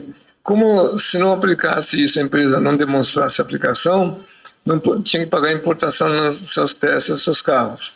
E como não tinha onde receber, começaram a fazer depósito na Justiça. Imagina quanto dinheiro está lá, parado. Parado. E se tiver parado, o governo daqui a pouco vai enfiar a mão.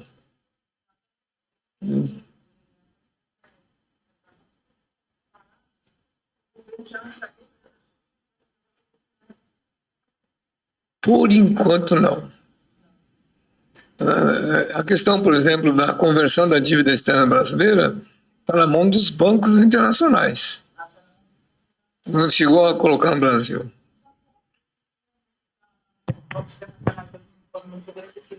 É todos aqueles bancos que o Brasil deve para eles. Isso é o mundo inteiro. Tá? Essa relação o Banco Central tem. Tá? Cada banco com a dívida que o Brasil tem. E você pode fazer uma negociação diretamente com elas. Tá? É tipo assim, ó, tá? Vamos pegar um caso de um banco alemão, vai. Então, o banco alemão investiu no Brasil um X valor de dólar aqui. Então, o que está falando aqui? Tá? Uma parte dessa dívida aqui, um percentual dela aqui pode ser convertido, pode fazer a conversão delas. Então, se eu tenho uma associação aqui no Brasil e negocio essa conversão para me receber, quando eu recebo desse banco para cá esse valor, para esse banco é renúncia fiscal dedutível do imposto de renda do banco. Ela não está fazendo isso tirando dinheiro dela, no caso. Ao mesmo tempo que está se fazendo isso, se ela está na comunidade europeia, aqui o acordo internacional me falou que o mesmo valor que ele jogou aqui dentro, aqui, ela pode ser abatido novamente aqui na matriz até 150% do valor. Está premiando. Cadê? Entendeu bem? Só que é o seguinte, não adianta apresentar um bom projeto seu, bem curto e grosso, o seu não interessa. O que é que seu projeto está me trazendo vai beneficiar a comunidade amazonense da Amazônia Legal. Para o seu bairro, o seu negócio, se for. Entendeu? Bem claro, entendeu bem? Então, não tem essa linguagem. Entendeu bem? Então, existem os recursos internacionais disponíveis, e se você não quiser consultar esse pessoal aqui, você pode consultar um negócio chamado ABC, Ministério de Relações Exteriores. O que é isso aqui? Agência Brasileira de Cooperação. Todos os países que querem investir em Brasil, seja na saúde, educação, meio ambiente, o que for, e que se for origem legal no processo, tem que passar pela essa agência para não ser lavagem de dinheiro dos criminosos. Está lá. Tem relação das instituições, valores, finalidades para isso. O cara faz a paixão de publicar todo ano uma página inteira sobre isso. Ninguém pede. Entendeu bem? E aí vai. Vamos lá. Mais dúvidas, perguntas? Bom.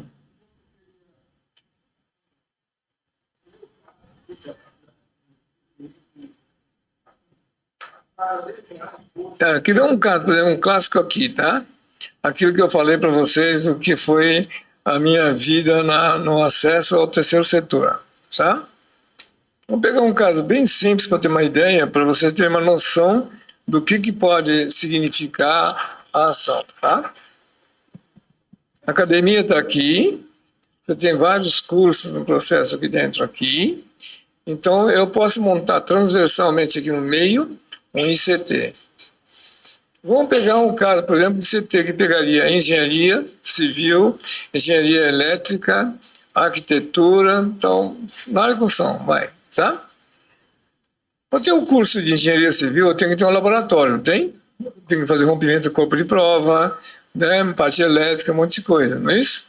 Aí a universidade vai ter que comprar cimento, vai ter que comprar brita, na licitação, né, não é isso? Betoneira, contratar um Zé Mané para fazer isso, só para o molecada brincar, quebrar, e só para sair um papel lá do resultado, não é isso? Faz o que com aquele papel? Porra nenhuma. Sinto muito, mas é isso, né? Agora, se eu tenho um ICT disso aqui, eu posso fazer acordo com concreteira, construtora, empreiteira no processo, eles são obrigados a fazer corpo de prova, não são obrigados a fazer? Para poder ter o laudo dele? Então, ele pode mandar o material pronto para fazer rompimento de corpo de prova aqui e eu ser um laudo para ele aqui, ó. Não é isso? Eu cobro. Por que motivo? Quando a empresa pagar para cá, essa empresa vai pegar esse valor aqui, vai usar como renúncia fiscal e descontar do imposto de renda. Então, filho da mãe não pagou porra nenhuma. Com isso, eu posso fazer com que não precisa comprar cimento, não precisa comprar betoneira, não precisa comprar brita, não precisa contratar ninguém para fazer o corpo de prova. Não é isso? Ao mesmo tempo que eu faço isso, como eu estou cobrando dele aqui, eu posso criar um fundo aqui dentro, aqui, e o aluno tem dificuldade de manter-se na faculdade, um monte de coisa, ele pode ganhar um salário no processo, então ele pode fazer o estágio dele remunerado, tá? E ter a prática do trabalho para fazer extensão comunitária, ao mesmo tempo eu posso pagar esse aluno e professor para isso. Então é uma unidade de serviço aqui dentro que vai reduzir o custo orçamentário da academia. Deu bem?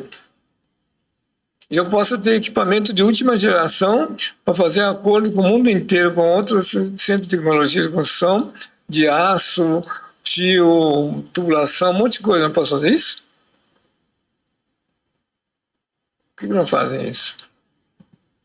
Então, estou reduzindo o custo operacional da faculdade, dando aula na prática no processo, eu estou fazendo a extensão comunitária no processo, eu posso fazer com que as pequenas empreiteiras, pequenas obras que fez no fundo do quintal, o cara faz concreto na rua, com enxada, um monte de coisa, coitado do cara, possa mandar também um corpo de prova aqui para poder certificar para ele que está fazendo a construção dentro da lei. Viu bem?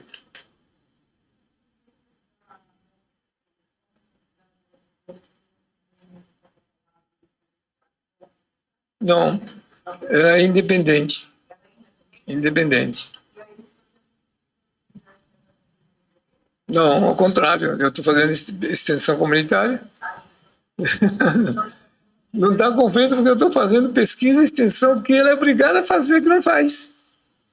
Hoje não faz porque tem que ter dinheiro para fazer pesquisa, não é isso? Aqui não, aqui eu estou ao contrário. Eu posso fazer acordo com o pessoal de outros países aqui, ó. Eu posso fazer transferência tecnológica gratuita. Entendeu bem? Que tipo de conhecimento que estão usando lá fora?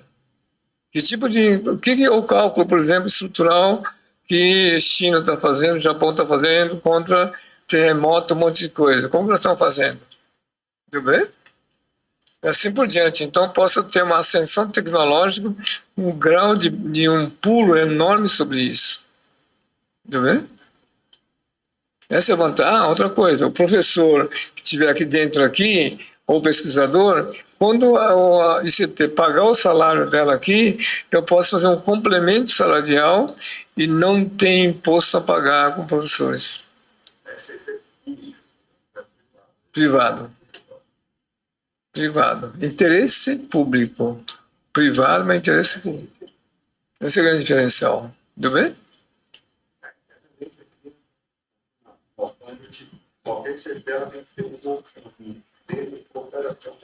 Sim. Aqui também tem que ter. Lógico, não. Sim, tem que ter também. Apoio, né? Tem também esse tipo de relação para não sair voando coisa por na aí. UFAM, ela tem que estar credenciada, a ICT tem que estar credenciada junto ao UFAM. O credenciamento entra no site da universidade e busca o credenciamento e aí ela está amparada. Não é nada bicho de cabeça, né? Não, se ela estiver regulamentada, CNPJ, tem que apresentar o contrato e tudo, ela faz esse credenciamento. O problema é que as empresas não conhecem, não vêm para cá. Porque quando você está pegando, você não está desenvolvendo pesquisa de interesse dele. Sim. Aqui não. Nós vamos fazer o que você está precisando. Sim, mas a gente já busca isso e não tem tido retorno das empresas. Por quê? Porque a ICT, quando a gente pede para ter esse fundo, eles dizem que não podem fazer. A universidade não tem um mecanismo a universidade não pode. Não tem como. Como é que eles vão repassar? Hoje, sim, a Faculdade de Tecnologia tem 30, 40 laboratórios. Já fui em várias empresas, vocês não querem manter esse laboratório, a gente faz prestação de serviço. Como é que eu vou passar esse dinheiro para um laboratório? A universidade não sabe como receber esse dinheiro. Exatamente. Ou a gente recebe via uma fundação de apoio, ou via GRU. Então, Aí se GRU você passar pela fundação, no caso, eu tenho o curador das fundações de promotoria pública, que ele pode um dia questionar, ou ele acordar de manhã com mau humor e não fazer nada. Agora, quando é privado ICT, não tem nada disso, é livre. Entendeu? Tem essa vantagem. Entendeu? Mas não ficou claro como é que funciona esse fundo na ICT, como é que ele vai remunerar o aluno. Ela está dentro da ICT aqui, ó. Ela não está subordinada à academia. Tá, mas como é que a fundação vai pagar? Isso é prático. Eu tenho um laboratório de ensaio de materiais. Tá. Eu preciso colocar 5 alunos lá para fazer os ensaios. Como é que ele vai remunerar esses 5 alunos? Tendo orçamento, pode parar. Se tem um patrocínio para fazer, não tem problema nenhum. Não só os 5 alunos, pode ter muito mais gente. Mas tem que ter um projeto para fazer isso. Não. Você tem que estar estruturado orçamentariamente para ter receita. Só isso. Pois é, como é que... Sim, mas Pode ter um investidor ou renúncia fiscal das empresas. Não, tudo bem, o dinheiro chega, mas como é que a universidade vai pegar esse dinheiro? Não, a universidade não pode pegar.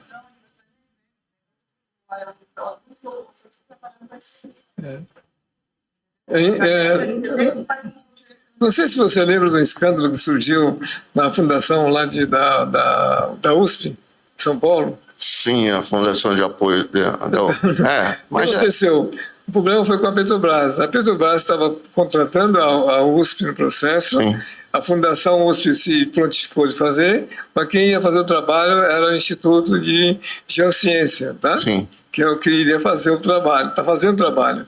Só que, como ela está subordinado à academia, eu não ganhava nada sobre esse repasse.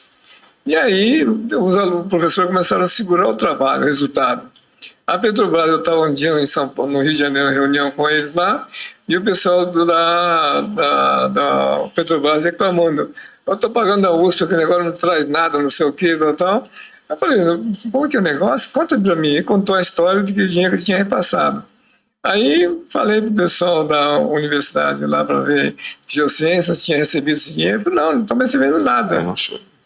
Aí o que aconteceu? O reitor tinha comprado um BMW blindado para ele. Aí saiu o escândalo, mandaram calar a boca e cortar ele. Né? Não tem isso. Né? Então, privado pode. Tá. Alguém quer fazer pergunta?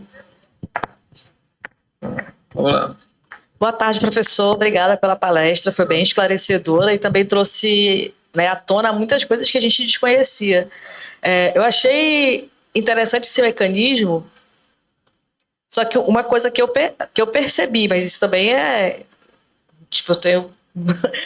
né, não tenho tanta experiência quanto o senhor, principalmente lidar com as indústrias. Mas o que eu percebo é que na hora que a gente vai conversar com a pessoa responsável pelo P&D de uma indústria para a gente propor um projeto, geralmente ela não quer que a gente aqui, a universidade, desenvolva pesquisa. Ela quer que a gente preste um serviço para a empresa dela, que ela chama de P&D, entendeu? E aí, justifica com P&D, né? Isso, né? E aí eu fico pensando assim, como é que a gente poderia fazer uma mobilização? Será que a gente tinha aqui na FAPEAM, sabe, também, alguma coisa com a Fundação das Indústrias Amazonenses? Não sei, porque eu acho que as coisas estão um pouco confusas, distorcidas. E pelo que eu estou entendendo, esse recurso, ele é claramente direcionado para a questão de melhoria social e ambiental. Então, como é que a gente poderia fazer essa mobilização, sensibilização, né, das indústrias? Obrigada. Na verdade é o seguinte, tá? O empresário brasileiro, eu falo que eles não põem a mão no bolso. Em primeiro lugar, não tem nem bolso para pôr a mão, né? Não tem escorpião lá dentro, né? Em primeiro lugar. O segundo lugar é o seguinte, tá? Como está com a vida dele tão atribuído em relação ao resultado dela, você tem que fazer o inverso do processo. Falar, babaca, você está pagando imposto a mais. E esse dinheiro do imposto podia ir para pesquisa, reduzir o teu custo, um monte de coisa. Então, se você não mostrar esse lado, ele não entende, ele tem que achar que tem que buscar dinheiro, tem que pedir para o chefe dele, presidente da empresa, abrir uma verba especial para pesquisa. Então, ele fala, não, ele já tem esse papel. Então, quando mostrar para ele que está pagando imposto a mais de bobeira e que parte do imposto pode ser destinado para isso, aí ele fala assim, começou a interessar. A outra questão é a seguinte, não é para fazer pesquisa para ele. Tá? Esse é outro erro. Tá? O setor de pesquisa é o único segmento que a empresa pode ter internamente para ele. Porque tem muitas empresas que têm segredos empresarial. Não pode passar para fora. Então é preferível prestar serviço de assessoria para ele montar um centro de pesquisa dele e ele te pagar pelo serviço e o que ele fizer pesquisa, o problema é dele.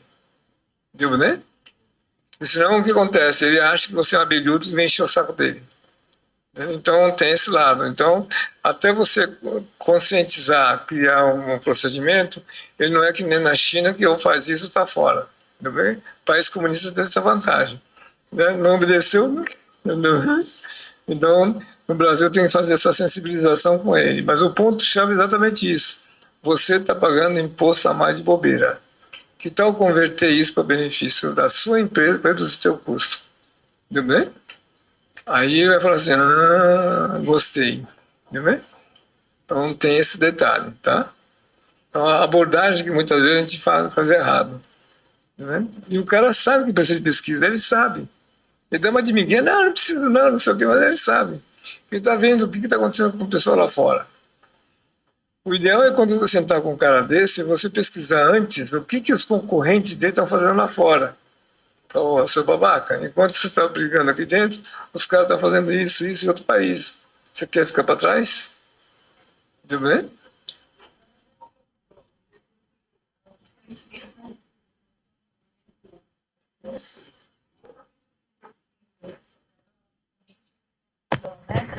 E eles conhecem.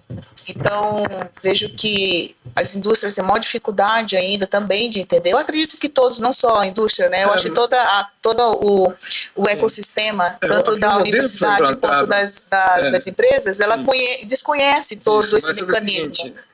O modelo que foi implantado aqui, na Zona Franca de Manaus, no Distrito Industrial, isso desde a década de 60, o mundo inteiro não usa isso. E o Brasil começou a usar isso em 1960. Então, essa é a primeira cagada que está acontecendo. Tá? Então, outros termos, vamos assim, em outros países existe um negócio chamado condomínio para social e produção. No Brasil não tem isso. Ele faz condomínio para usar espaço comum, mas não para produção. Tá vendo? Então, tem um erro concepcional do que é o mundo de empresário equivocado. No Brasil, não tem jeito, isso demora um tempo. Daí a necessidade de fazer a discussão acadêmica sobre os novos modelos para poder nascer empresário com essa visão já. Tá bem? Então, isso infelizmente, é um passo que nós temos que desengatar. Não está engatando a marcha ré, tem que desengatar. Então, isso tem que não tem outro jeito. Tá? Mas existe mecanismo sim, quando mostra para ele economicamente o que dá, a pessoa acende a luz. Tá?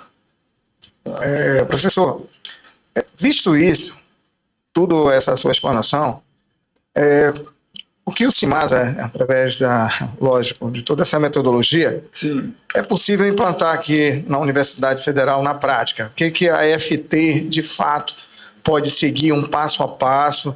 Qual é a parceria? De que forma a gente consiga fazer isso na forma real mesmo, concreta? Já o que foi que pedido sugere? já no ano passado, aqui, várias consultas conosco já foi feito sobre isso, tá? Sobre não só daqui da UFAM, também a Universidade Estadual também, nos pediram várias vezes o que dá para fazer. Nós estamos à disposição, o interesse da sociedade civil. Então tem que ver que tipo de abordagem que quer fazer. Porque, em primeiro lugar, antes de falar com os alunos do processo, é preciso convencer o meio acadêmico, os professores. Porque são eles que estão na frente dos alunos lá, e eles vão ter dificuldade de dar resposta para os caras. E a molecada hoje, via internet, se quiser, estuda e dá um olé para os caras. Então, em primeiro lugar, tem que começar a mostrar para o setor acadêmico quais são as necessidades, os assuntos que tem que abordar no processo. Esse é o primeiro ponto. O segundo ponto é como é que vai fazer a relação de vocês, academia, com o setor produtivo. Se é com a agrícola, se é com serviço, industrial, não importa. Tem que fazer essa ligação com eles. Porque senão a gente não tem a noção da necessidade deles. Porque se hoje chegar no setor empresarial, se tiver patronal, vai perguntar para eles qual é a sua necessidade, sabe o que eu ia falar? Ah, está pagando imposto demais, eu quero redução de imposto, vai só chorar. O filho da puta não é capaz de apontar qual é o gargalo dele, entendeu? Então, até nisso a gente tem que tomar cuidado, porque senão dá falsa ideia dos caras, entendeu?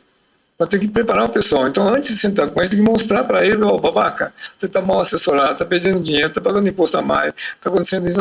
Tem que dar uma alerta para ele, para o cara poder ver se cabe na cabeça dele, entendeu? Quando ele gostou da ideia que está pagando imposto a mais, está dando mais bobeira, ele vai falar assim, pô, eu não posso perder esse dinheiro, tudo bem? Então, se não fizer esse convencimento, infelizmente não tem jeito. Mesmo que você mostre matematicamente, ó, você está botando imposto, podia pagar menos, assim, fica, né? Eu contrato uma assessoria tributária, ele faz recuperação, não sei o que lá, que vai se ferrar depois, né? Mas ele acha que está deitando, rolando no negócio, tá vendo? Então, se você não mostrar para ele que a babaquice dele está fazendo com que a empresa dele vá para a falência, ele falou, está vendo seus investimentos que você fez até hoje? Você perdeu tudo, pô. Quando o cara entender essa linguagem, ele muda, entendeu?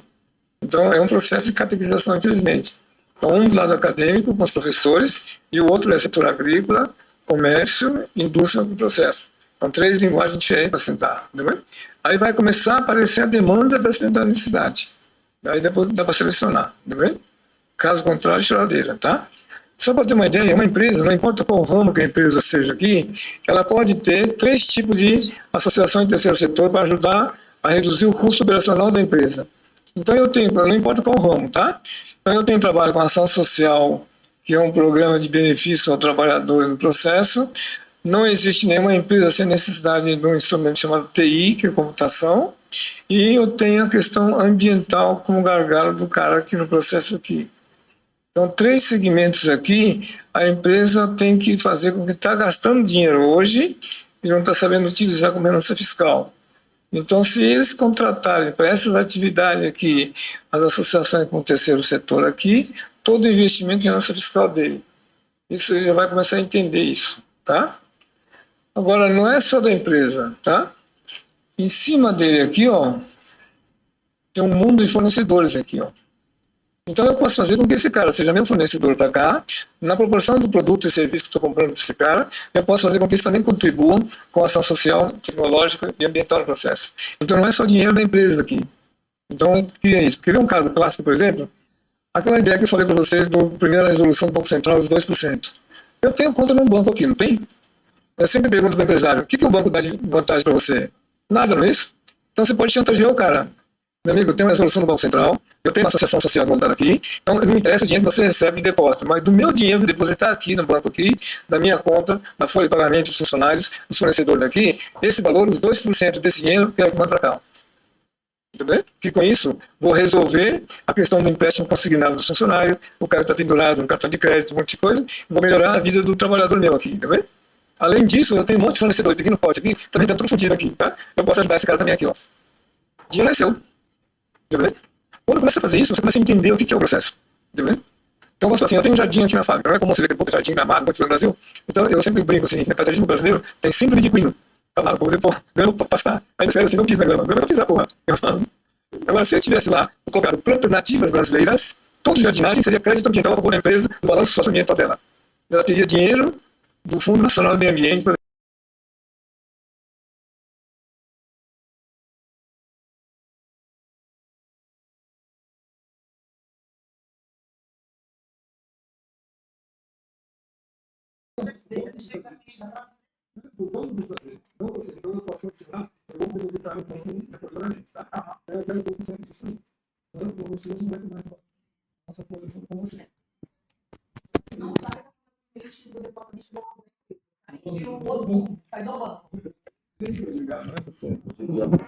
Tá. Então, nesse contexto aí do Banco Central, nós não estamos falando de comunidades, né? Nós estamos falando ali na questão da própria funcionária. Também tem pequenos fornecedores seu aqui, ó, que está com alguma dificuldade, eu posso levar para quantas empresas são aqui, porque fazer, ó, tá errado, não, vamos lá, pode juntar, entendeu?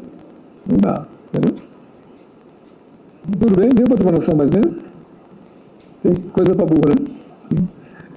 Eu tenho uma agenda mensal que eu venho para cá, então só acertar com o pessoal sobre isso. Eu venho todo mês, eu fico alguns dias aqui, já faço isso já há 25 anos, então Estou por aqui. Alguém quiser trocar informação pode mandar e-mail para anotar também. Tem uma página no Instagram chamada Universidade do Terceiro Setor. Ela tem mais de 600 gravações sobre a aplicação do terceiro setor em diversos segmentos, tá? Então, está à vontade também, está à disposição, tá? Eu tenho alguns cursos online também para lá também, tá? Bom? Tudo bem? Perguntas, dúvidas? Sim. Observando o que eu estava falando, não se vê isso porque se exposta, mas não lugar como se fosse uma levantadura. Esse tipo de levantadura de preço, são tão grandes que não deveriam perceber. Não se vê que não falando de uma estrutura. Não se vê também que a nossa estrutura de fato, que eles querem, por isso que muitos projetos não estão conseguindo sair, nem da universidade e nem do governo. Aí eu vou no pergunta. Por quê? Porque nós estamos se perdendo. Disciplina. É importante disciplina. Eu já li alguma coisa do Japão no início. O Japão venceu por disciplina. Para que ele pudesse ter formação de leis, ele se apresentou na disciplina. Seus filhos foram disciplinados. Para eles terem uma estrutura maior. Quando eu falei, nós não vamos forçar a grande.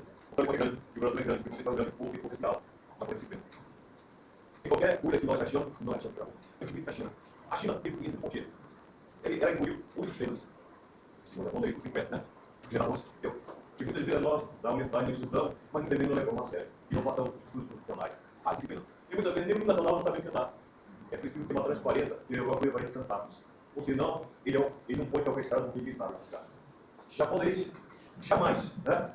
Ainda aquele que sai de uma universidade não sabe cantar o hino nacional. Gente, estudei um pouco sobre vocês, já tenho muito. Uma das coisas que eu aprendi muito quando tivemos um curso lá na IAL, sobre sequência, geração base, né? Tudo isso aí. A gente começa a olhar, é como se fosse uma criança que está aprendendo. Por quê, quando, como, né? E nós temos um potencial muito grande. O Brasil tem um potencial muito grande. Norte e Sul, já graças a Deus, ele me levou. Eu não conheço uma nova palavra, sabe? Uma restante, graças a Deus. O potencial do Brasil é como se fosse um elefante. Nós temos um potencial, mas estamos em pé, em um banquinho. Perto para cair uma vez. Se você observar o que o professor falou sobre a China, ele pegou a teoria da própria maçonaria também. Para emprestar um dia para você deixa aqui o dia. Né? Os grandes movimentos. Socialismo e capitalismo. Ele estudou. E lá na China, existe disciplina. Só que lá é liberdade e liberdade. Né? Já é diferente. Você tem liberdade. Eu não vou andar aqui, porque se eu andar aqui, pode machucar o meu cliente e pode botar contra mim. Se o brasileiro é assim, hoje está aprendendo, importa ele passar por cima, não importa. Aí ele não faz. Tira as portas. Eu queria perguntar uma vez, se eu pessoa bastante, realmente já vi muitas pessoas aqui, mas não levantou lá. Eu gostei muito do senhor. Gostei muito do que o senhor falou. Mas para mim, quando você iniciou sobre as verbas liberadas, não se concentra pela arte, né? E muita gente olha o artista, é só que canta, entendeu? Mas a arte tem muita coisa, tem recuperação do monumento, né? Entendeu? Eu digo para o meu pai, ele é um técnico, estudou bastante sobre recuperação de monumento. E quando ele levou a proposta para a recuperação do Teatro Amazonas, e um dos governadores não parece falar o nome do governador, ele viu a proposta assim, é muito pouca. Vou trocar por do Teatro Amazonas, trocou está aqui. Entendeu? E depois mais, ele e a aposentadoria dele, meu pai. Esse é o Brasil elefante que nós temos. Branquinho em cima de um, branquinho aperto para cair, porque a disciplina estão sendo esquecidas. Japão, o eixo do Japão, foi voltar e disciplina. Foi passado para os filhos deles. Hoje, o que eu li, um desejo muito meu é conhecer o Japão. Eu vou fazer isso. E a pergunta é essa aqui. Na sua aprendizagem. O que precisa na universidade hoje no Brasil? Hoje, tem que mudar o conceito educacional. Nosso modelo é o modelo francês e já não se usa mais. É só isso. Professor Caixinha, vamos lá. O senhor falou da questão do corpo de prova, do ICT. Quem conhece os Marcos Paulo, que ele é o sindicato de montagem, o sindicato que trabalha mais com a polícia, porque realmente vai ter um lá. Professor Caixinha, há 2 anos atrás, eu contei com o professor na apresentação da ministra, né? Da ministra de Ciência e Tecnologia. Eu estava com um projeto de atualidade na mão, né? Aí a gente começou passando a conversar ali para entender o que é o terceiro setor, essa questão do terceiro setor. Professor Caixinha, serviço, tecnologia, nova, enfim, prestar serviço, assessorar a indústria, ao industrial nacional, enfim, aqui é a capital. Eu queria falar do campo mais amplo do Amazonas, que é a questão da indústria, petróleo, gás, mineração. A gente tem um exemplo aí da empresa da Silves, o esforço aí dos acionistas, né? Eles sabem que é o banco do Brasil está por trás. Eles estão com diversos processos ali no federal respondendo, né? Quem fez o estudo de impacto ambiental está lá embaixo, empresa do Rio de Janeiro. Passou por cima do território de indígenas. Os indígenas já receberam 2 ou 3 sentenças favoráveis contra a empresa que passou por cima das terras. Ou BR-319. Eu participei, eu acho que 2 ou 3 vezes da audiência pública, é uma mesa imensa, com essa documentada cheia de documentos. Lá embaixo, quem fez foi a empresa do Rio de Janeiro, estudo de impacto ambiental da BR-319, mesmo assim, eles passou o negócio. Enfim, tem uns envolvidos lá com isso. Mas, enfim, o que me traz na cabeça é porque sempre esses grandes projetos industriais estão atrelados à empresa de outros estados e não de nossa própria região. Essa é uma pergunta, verdade. Qual é o problema? O que é que está acontecendo? E aqui, as nossas indústrias, as nossas empresas, elas não estão dentro desse nicho econômico, que é a petróleo e mineração. Essa é uma pergunta. O que pode ser feito a nível do ICP, da faculdade, para reverter esse movimento? Essa é uma pergunta.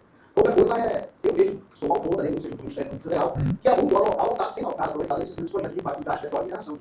De uma denúncia, agora a gente tem 2 denúncias que fica agora conhecimento, que está trazendo mão de obra de fora, inclusive até ajudante para dentro das obras de petróleo e gás, não está fazendo de fora, que é preconceito, discriminação, diversa nova. Hoje eu trabalho mais com as 2 delegacias do governo, a Polícia Federal, a Delícia, né, faz, porque obviamente eu vou fazer mesmo. Eu estou iniciando um processo aqui dentro da faculdade, de conscientização, de divulgação.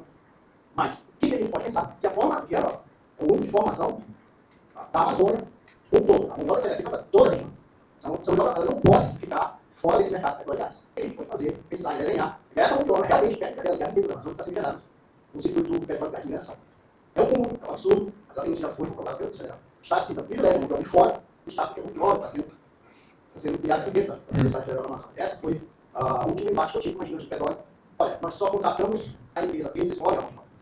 Isso é uma questão que eu, como representante da toda, não política, como da Polícia Federal. O que a gente pode fazer para reverter? Uma coisa é jogar o remédio, o antibiótico, a Polícia Federal lá, vai conseguir a outra coisa é fazer um trabalho para reverter esse circuito modalidade. Aonde está a mão de obra, está sendo qualificada para esse mercado. Na verdade, essa situação já existe em muitas situações animais no mundo inteiro, não só no Brasil, tá? Isso existe no mundo inteiro, esse descompasso entre um e o outro, tá? Isso é normal, tá? O que tem que fazer é uma mobilização da sociedade civil para ver quais são os pontos-chave que não comprometam a indústria, o setor, o processo, também não atrapalhem e não marginalizem a sociedade civil. Então, para isso que existem os conselhos municipais para isso. Então, através de cadeia de trabalho, vamos supor assim, é o caso das petróleos que está falando, tá? O que nós estamos com? Nós estamos com várias bases de gás e petróleo de vários lugares do Brasil que estão com a mesma dificuldade. Qual a sugestão que nós fazemos? Eles, normalmente, eles sentam e montam a associação deles no processo. Então, a montagem da associação já é um início, tá? Só que eles montam como se fosse com o objetivo de fazer como se fosse sindicato. Então, tem que transformar essa associação no centro tecnológico. Então, quando transformar ele em centro tecnológico, reduz o custo operacional da empresa, aí muda o discurso. É tipo assim, ó, tá? Deixa eu apresentar um caso clássico, tá? Então, tem que ir na moeda do ganha-ganha, entendeu? Mas o objetivo, uma associação tecnológica e profissionais de petróleo. Isso. Então, tipo assim, ó, tá? O que acontece hoje, normalmente, na cadeia? Tem um cara que é o explorador maior aqui, tá? Então, tá. Esse cara terceiriza um cara aqui, tá? E, por sua vez, ele terceiriza para o outro aqui, ó, tá? Tá, quadrizado. Esse aqui está na base da comunidade, tá? Está na comunidade aqui. E são empresas normalmente de regime de lucro presumido. Quem paga esse serviço daqui para cá é pago aqui, daqui para cá é pago aqui. Esse cara está no final. O que acontece? Esse cara aqui é tributado sobre bruto, sobre o valor bruto aqui, ó, tá? Isso é um lucro presumido. Então, o que acontece? Transversalmente aqui, monta-se uma associação aqui, ó, como centro tecnológico. Quando faz esse centro tecnológico aqui no processo aqui, ela não vai pagar mais diretamente para as empresas, vai pagar para a associação aqui. Daqui eu pago a despesa e pago o pessoal aqui, ó. Isso aqui faz com que esse cara aqui reduza o custo operacional dele de um tributo de 47%, passa para 21% aqui, ó. Então quase metade do tributo cai. Se ele fizer a parte integral, que tem mão de obra, principalmente aqui no caso, que é o ponto-chave, cai isso aqui para 5% aqui, ó. Então se você não levar uma proposta para ele para fazer isso, não adianta discutir e pegar empregado, você não vai fazer nada. Então, você tem que estimular que monta essa associação transversal, que ele seja um centro de tecnologia, mais mão de obra aqui, ó. E é o ponto-chave. Tá, então seria a associação centro de tecnologia mais mão de obra. Mão de obra. Porque aí o que acontece? Além do me fala que se você fizer a inserção da pessoa no mercado de trabalho, você está dispensado de pagar o INSS patronal. Então, só essa brincadeira aqui, ó, numa mão de obra aqui, dá 26,8% a menos na folha de pagamento. Quero ver quem ganha isso. Na folha de pagamento teria também mais essa vantagem também. Então, por isso que de 47% passa para 5% no máximo. Essa é a solução. Não, a cooperativa piorou. É bitributado. Entendeu?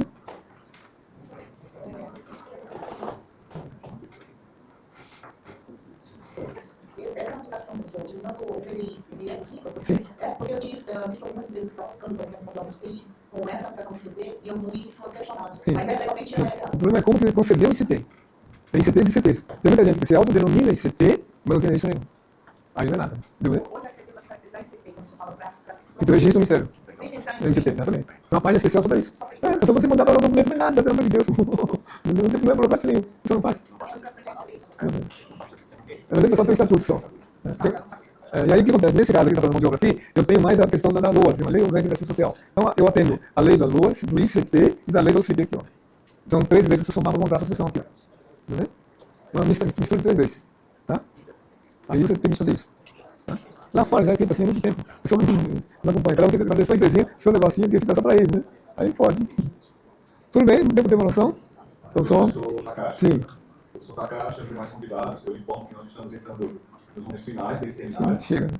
Eu gostaria de aproveitar a oportunidade e pedir ao Sr. Takashi para realizar, então, fazer as suas considerações finais em relação a esse nosso seminário, que está sendo realizado hoje na Faculdade de Tecnologia da Universidade Federal do Amazonas. Sr. Takashi. Vamos lá. É só agradecer a vocês. Nós estamos à disposição. É só questão de comunicação entre a gente. O que puder participar dessa montagem desse estatuto, documento, nós não cobramos nada sobre isso. Tá? Mas só isso não adianta, porque se não fizer na aplicação no dia a dia, às vezes tem dificuldade de gerenciamento. Tá? Aí, quando for necessário ter um gerenciamento de participação nossa, nós cobramos, lógico, nosso honorário. Mas nós fazemos que vocês ganhem para vocês poderem nos pagar. Né? Não somos simplesmente prestadores de serviço comum. Tá? Então, encerramento desse seminário, juntamente com